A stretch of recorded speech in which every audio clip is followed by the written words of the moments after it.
Bienvenidos a Concreto y Claro, el podcast de Ronda en que hablamos de construcción con honestidad inicial. En el capítulo de hoy hablaremos a nivel interno, es decir, les vamos a contar nuestra experiencia como constructores y lo que nos ha pasado a lo largo de los proyectos de construcción que hemos realizado. Por eso aquí nos acompaña Sergio Rojas, nuestro director de proyectos, Alejandra Rotan, que va a ser la moderadora, y yo, Juan de Romar. Listo. Para comenzar, ¿cuál ha sido uno de los proyectos más retadores que recuerdan y qué lo hizo tan especial o difícil? Pues yo pensaría también por tema reciente la construcción del RT. En términos más prácticos, ese es un recuperador térmico, que era una máquina que lo que hace es que lleva toda el aire caliente, lo condensaba y lo volvió un sólido. Eso es simplemente para disminuir la contaminación que genera el cliente en ese momento. ¿Por qué fue especial? Básicamente porque tocó afectar una gran parte de la infraestructura de la empresa, porque fue necesario construir una estructura independiente de las instalaciones de ellos y asimismo pues poner en marcha una maquinaria que tenía una ingeniería europea, es decir, tenemos que entendernos con planos que vienen de otro país, la ingeniería de otro país y pues poner en marcha todo ese equipo fue algo realmente interesante. Y también difícil y especial en el sentido de la responsabilidad con la que uno corre, porque esa máquina en especial se colocó sobre la cubierta de la estructura o de la fábrica.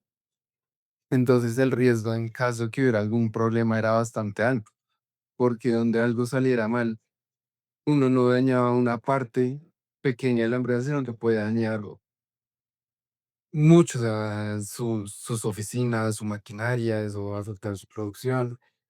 Asimismo, fue un proyecto larguísimo porque fue un trabajo que solo se puede hacer fines de semana a nivel operativo.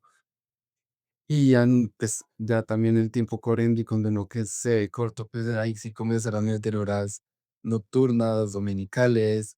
Entonces fue algo muy complejo por toda la responsabilidad que implicaba. Súper. ¿Y han tenido alguna situación en la que piensan esto se va a caer y luego se convirtió en una victoria? Pues más que pensar que esto se va a caer, digamos, por Roldán, alguna característica para cada proyecto es la evaluación de los riesgos que a los que somete cada proyecto. Ejemplo, el RT, no podíamos ir con la zozobra de se va a caer por lo que acaba de decir Juan, porque hay un proceso, unas máquinas, hay personas que están debajo de esa estructura, entonces tenemos que ir muy seguros. El momento donde uno de pronto, digamos, entre comillas, duda, es en esa fase de evaluación y planeación, pero de esa fase no pasamos si no tenemos todas esas dudas solucionadas. Entonces, eh, eso hace parte del proceso de planeación de Roldán y desde un inicio ha sido así.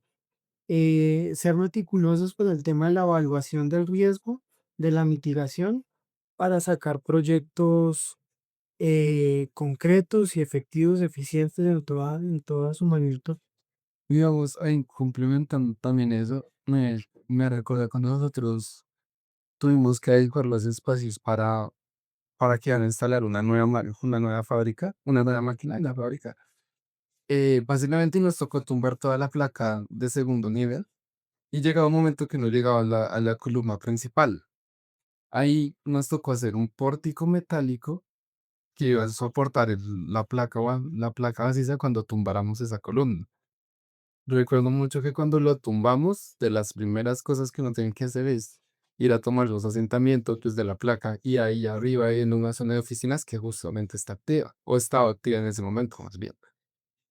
Y sí, pues se tumbó, se cayó la columna principal y cuando tú veías, afortunadamente no hubo asentamientos en esa placa, lo que implica que todos los riesgos que uno toma somos conscientes y procuramos que los factores de riesgo sean los mínimos posibles.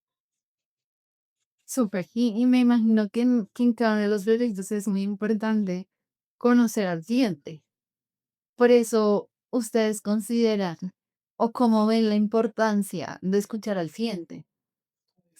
pues escuchar al cliente es extremadamente importante, digamos, es el primero que es el que le comunica a uno qué es lo que necesita, qué es lo que quiere. Pero pues ya partiendo de esa información, de esa búsqueda, puede que uno se encuentre con la necesidad real del cliente, que puede que no sea la que le esté manifestando, sino quiere otra cosa, y ahí es donde entramos nosotros en esa evaluación del proyecto y demás. Importante sí es escucharlo, pero pues del pronto no, no, no a ojos cerrados creer todo lo que nos está diciendo, sino nosotros también dar nuestro aporte a eso que él quiere para definir un proyecto bien estructurado, la parte de la necesidad de él y nosotros como profesionales de esa buena ejecución que se va a dar. Pero es totalmente importante que el cliente sea un factor clave en toda esa fase inicial y de evaluación del proyecto. Sí, sí, sí, en eso sí, de acuerdo, y es que uno sí tiene que escucharlo y al mismo tiempo pues uno te demostrar ese granito extra que uno puede ofrecer, porque pues al mismo tiempo pues uno va a cotizar algo, lo buscan pues porque no tiene una expertise en eso. Entonces, claramente hay que escucharlo y al mismo tiempo uno va a aportar ese granito de arena para que el proyecto sea lo mejor posible. Bueno, ustedes han hablado de que Roldán siempre no ha caracterizado la planeación, en ser meticuloso con los procesos y muy rigurosos con el plan ejecutado en cada proyecto. Complementando eso, ¿qué decisiones técnicas o estratégicas los marcan a ustedes como profesionales que por ende también se ven reflejados en Roldán?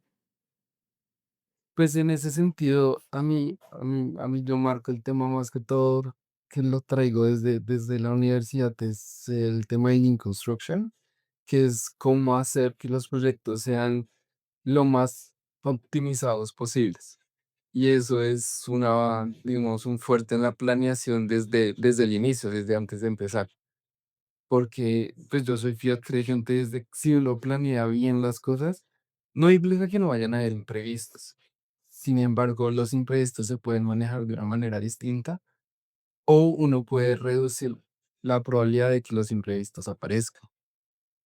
Entonces, para mí, como pues estrategia primordial es eso, son una planeación muy exhaustiva al momento en que uno va a ejecutar las actividades.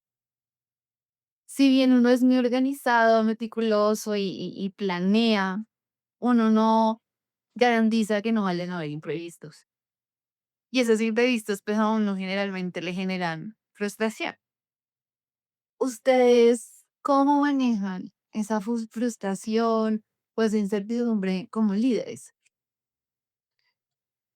Pues parte de un proyecto es eso, o sea, esos imprevistos, lo grave de pronto sería que esos imprevistos uno aprenda, porque pues esa es información que queda para nosotros como empresa.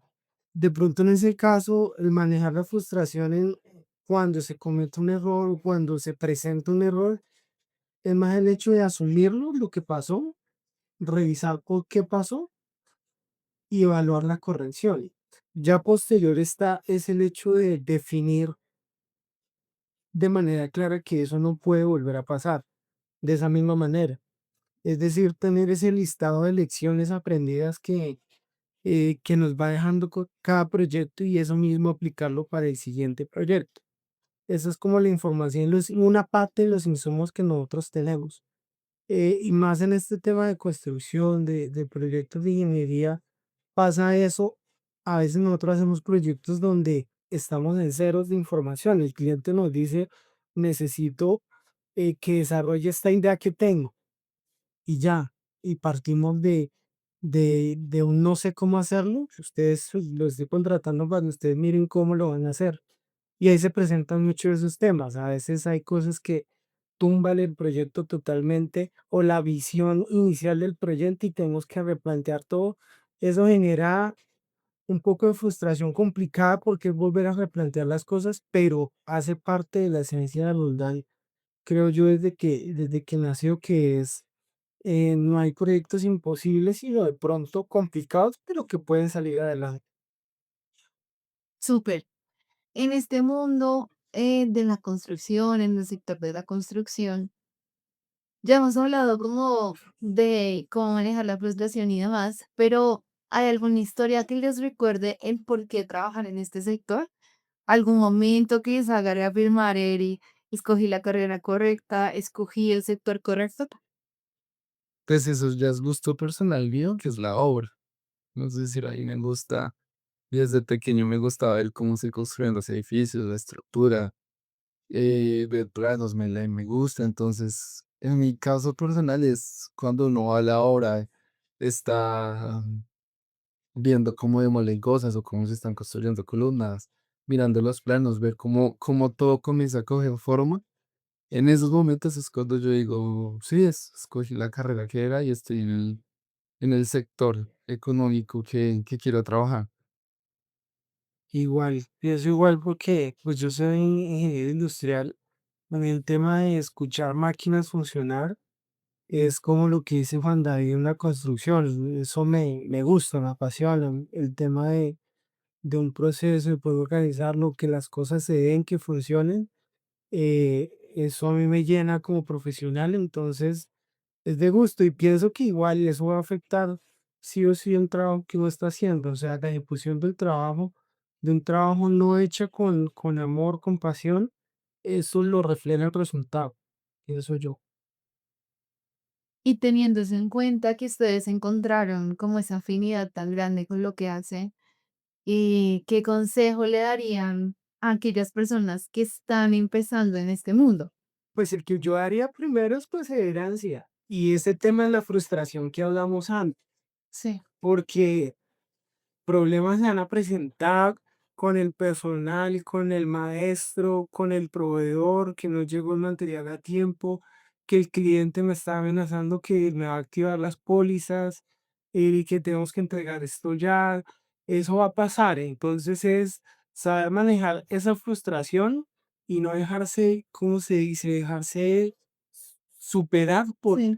por los problemas que pueden presentar. Esto es de perseverancia, persistencia y hacerlo con amor, con compromiso y pienso que ese sería como un consejo para mí, que puede ser muy válido. Sí, sí, tal cual. Pues para no decir lo mismo, seguía también el tema de la organización y el ponerse metas pequeñas cada día. El decir, bueno, este día voy a avanzar en tal cosa. Un ejemplo, este día o esta semana tenemos que tener las columnas del primer piso en tal lado. Uno también tener una visión clara de lo que está haciendo con su tiempo para que al mismo tiempo las tareas que haga a lo largo del día tengan un objetivo. Y pues en base a ese, sí, en base a ese objetivo, uno se organiza para llegar a la meta que uno quiera. Igual en la parte financiera, pegar lo que dice Juan David, o sea, si eso se deja de lado aparte, eso puede ser el acabose de cualquier proyecto. O sea, el tema financiero tiene que estar muy bien organizado, en especial, digo yo, el flujo de caja de cada proyecto. eh, Tiene que pegar acá ni que a lo que está diciendo Juan David. Muchas gracias por escucharnos. Los esperamos en el siguiente capítulo de Concreto y Claro. Recuerden, somos Rodanas Asociadas. Y muchísimas, muchísimas gracias.